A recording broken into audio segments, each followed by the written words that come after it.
This sleep story is a retelling of the movie Aladdin. It's a dark and stormy night, and there's a creepy villain named Jafar. He's got to get inside this weird cave in the middle of the desert to get his hands on a magical lamp so he can finally realize his evil dream of becoming a sultan and ruling over everyone. He's going to need a little help from the diamond in the rough, though. Enter Aladdin. This dreamy orphan street rat is forced to steal to eat and survive on the mean streets. Wouldn't life be easy if he were rich and powerful? Meanwhile, the rich and powerful Princess Jasmine is in a tizzy because the law says she needs to choose a prince to marry in the next 3 days. Jasmine can't take the pressure of palace life anymore, so she sneaks out one night and makes her way into town. There she manages to get her hand nearly cut off but is saved by Aladdin. He's a total dreamboat, but their romance takes a turn for the worse when the palace guards capture Aladdin.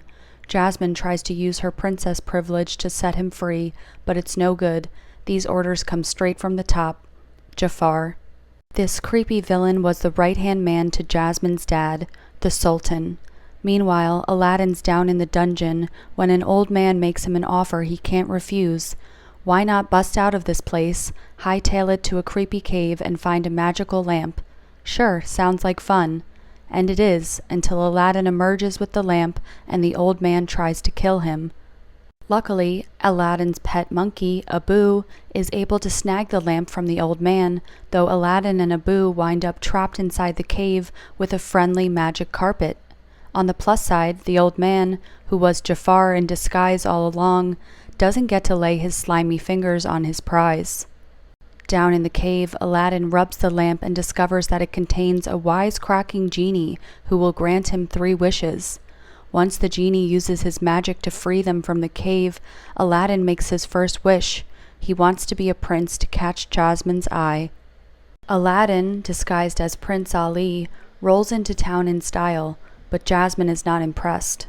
The genie encourages Aladdin to be himself, but Aladdin ignores that sound advice and gets himself ignored by Jasmine in the process.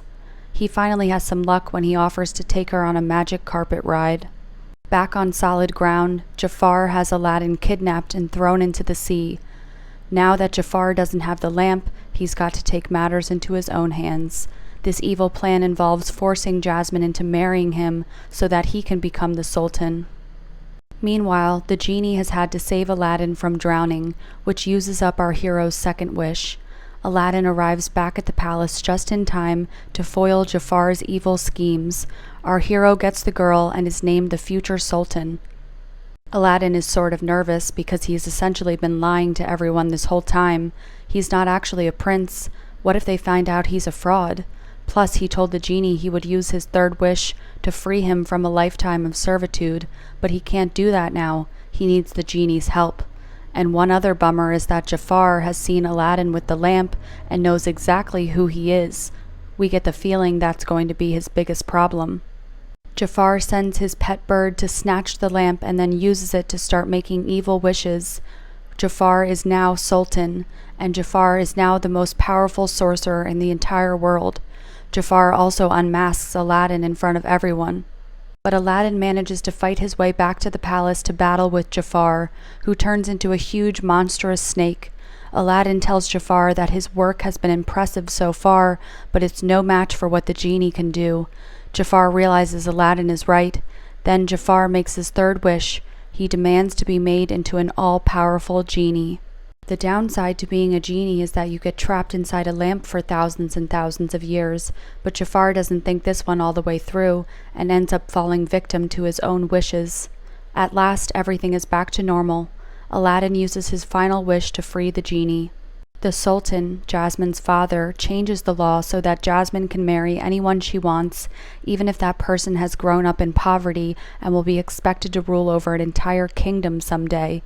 Everyone is happy. Aladdin and Jasmine sing. There are fireworks.